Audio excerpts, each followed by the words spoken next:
I wonder if you can relate to this idea of always chasing for more. Maybe this speaks to you. You're taking a GLP-1, you've hit your goal, but somehow now it doesn't seem like enough. Now you want more. This week, we're going to talk about the perils and exhaustion of chasing more and what the practice of weight loss has taught me about our deeper hunger, our lack of satisfaction with ourselves, and the desire for more. How many of you are driving yourselves to overeating, overdrinking, overworking, and people-pleasing? As a physician, mother, and type A personality, I know firsthand how we neglect ourselves in the pursuit of doing it all and how it can leave us hungry for more.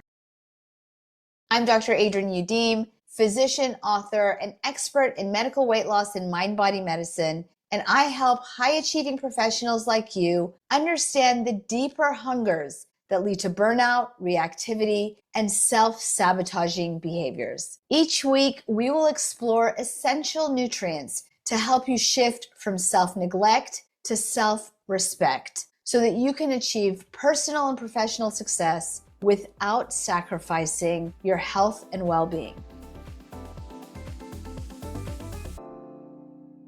So you've lost the weight, you hit your goal. Remember that 20 pounds you prayed you could lose? You've reached a healthy weight range. Maybe you got rid of pre-diabetes, some blood pressure issues, or fatty liver. And yet, instead of feeling proud and at ease, you feel like it's still not enough. 5 more pounds, maybe even 5 more. I cannot tell you how many of my patients are grappling with just this. Whether they are on a GLP drug or not, they feel like it is not enough and they are grappling for more. And that, my friends, that right there is the deeper issue, the endless hunger for more. So we're going to talk about it today. In today's episode, we'll spend a little bit of time talking about the surface issue around GLP-1s, why it's not really possible for most to lose too much, what we can do, or why we should do something if we are losing too much. But I really want to get into the more powerful conversation around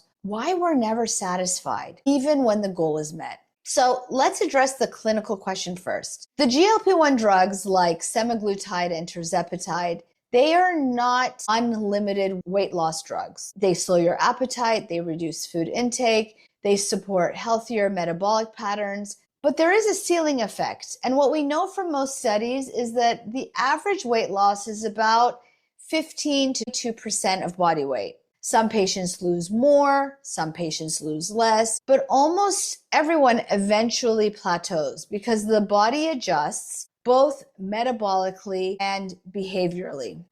And I'll tell you, this is almost always met with disdain. Patients are upset. Why have I hit a plateau? Why am I not losing more weight? Even if they've reached and or exceeded their goal weight, they've already achieved the health benefits they set out to improve. They are within the goal BMI range. And I want to say as a caveat, there is no goal. There is no goal in terms of hitting a certain weight or BMI. And patients will often ask this, what weight should I be? It's really a health goal.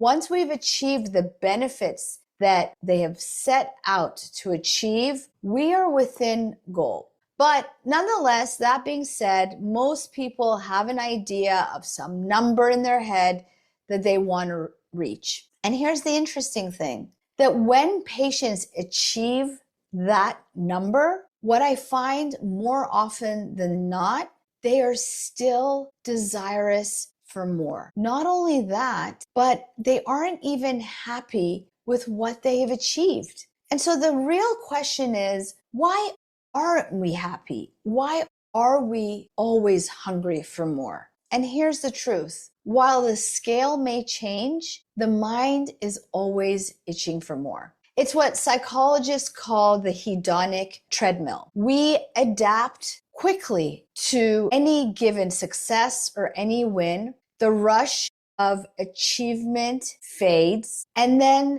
suddenly what was once enough isn't anymore. we reset our expectations to newer heights, to higher sights, leaving us feeling unfulfilled, unsatisfied with where we are right now in this moment. So let's talk about the hedonic treadmill, because even if you haven't heard the term before, I'm willing to bet you've lived it. This is a concept that came from positive psychology that explains the very human tendency to quickly return to baseline even after positive life changes. And it was first coined back in the 1970s and has since been used and backed by decades of research. For example, studies showed that lottery winners and people who experience major life successes eventually return to baseline, to the same level of happiness and emotional well-being that they had before. In fact, in many of these studies, people even return to a lower level of happiness and well-being after achieving that huge success or achieving that huge win, like winning the lottery. Why? Because your brain is wired to adapt. It gets used to the new car. It gets used to the new job, the new body. And then, and here's the really messed up part, now it wants more. So the success brings a spike in satisfaction, but over time, your nervous system normalizes it. The novelty fades. It's not exciting anymore. But now the craving for more kicks in. And this adaptation, it's not a you thing. It's not personal. It's biological. It served us as a species for survival by motivating us for continued growth, continued action, continued survival. But in modern life, when achievement and successes and drive are constantly on display, this drive for more can become demoralizing, exhausting, and toxic. The result is that you're constantly chasing for an ideal that just keeps moving out of reach. And the truth is that we're wired for this behavior and that our world takes advantage of this inherent inclination for more, and it capitalizes on our dissatisfaction. I'm not one to talk about or blame sociology and culture, but the truth is that we have to acknowledge where we are being triggered by the world around us, because our culture feeds this hunger. We live in a world that celebrates more, lose more, do more, earn more, achieve more, be more. So you work hard, you achieve the goal, and then suddenly what you work so hard for no longer feels like it's enough. And even if we were satisfied with the success, it just takes a moment's scroll through social media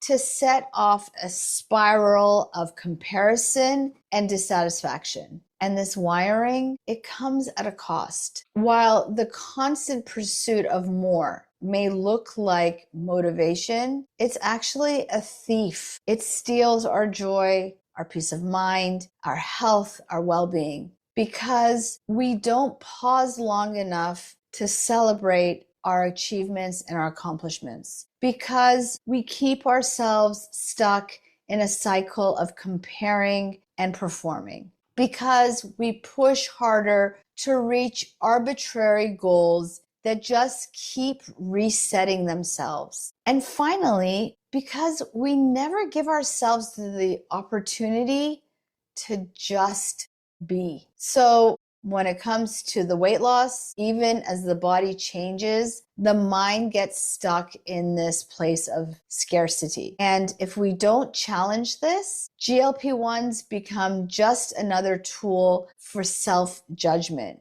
instead of self-celebration. And as you can see, obviously, I'm not just talking about the weight loss, but as always, I have found that our relationship with our bodies, our weight, and with food is really a mirror. It's really a macrocosm of our relationship with ourselves. So let's talk about how we can shift from more to enough. How can we let it be enough? And there are some ways that we can cultivate this. And before we get into it, I want to reiterate in advance that cultivating it is a practice, not a destination. Remember that our brains are wired for survival, not for happiness. We are always going to be scanning for threat, which means that on some level, we are always going to be scanning to do more,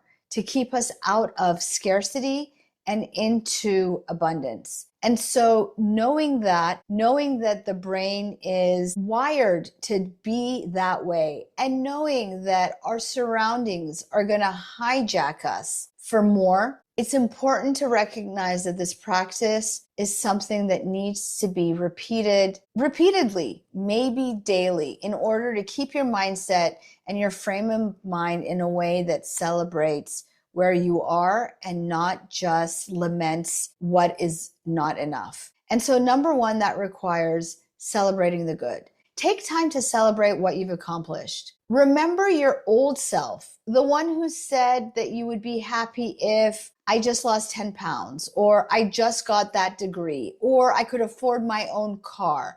Think back to the old version of you who may have never dreamed that you would be where you are right now in this moment. You may not see your success from this vantage point of where you are starting right now, but trust me, the younger version of you does. The second is be okay with the plateau. Stability, plateau, it may not be as exciting as constant forward motion, but it is valuable. And by the way, let's remind ourselves that constant forward motion just is not possible. We are not taught about the value of integration, and that's what a plateau is. It's adjustment.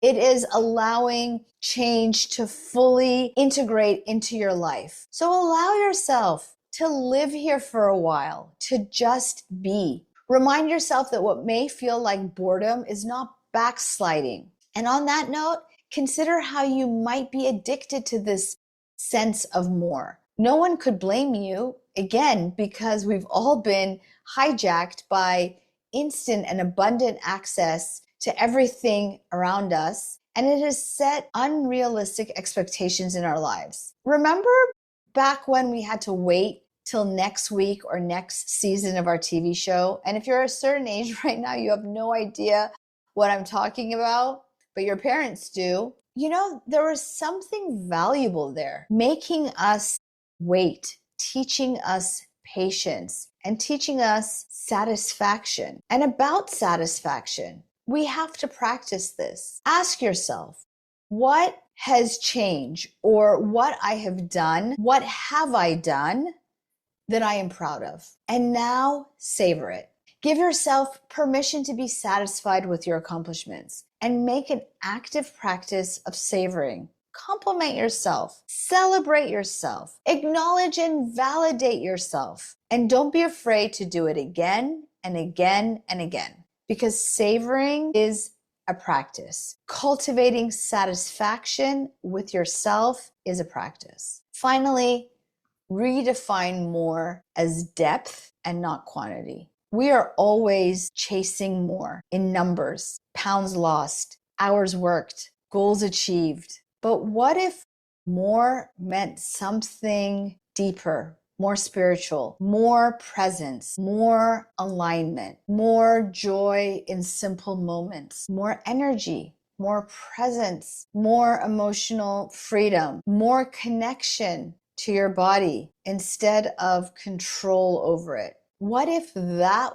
was the more that you were really looking for? What if that's the more that you're really hungry for? So I invite you to pause and ask yourself, what am I really chasing? And what would enough look like and feel like for me? And how can I give myself permission to arrive there? I encourage you to explore these questions, and I encourage you to take it even further with Hungry for More, found on Amazon and Audible, where I explore all of these hungers that I have found over the last 20 years, both personally and professionally, with my patients and clients like you. And if you love what you hear on this episode, please help us spread the word by leaving a review and sharing it with someone you love. Until next time, I'm Dr. Adrienne Youdim, and this has been Health Bite. Wishing you good health, mind, body, and soul. Until next time.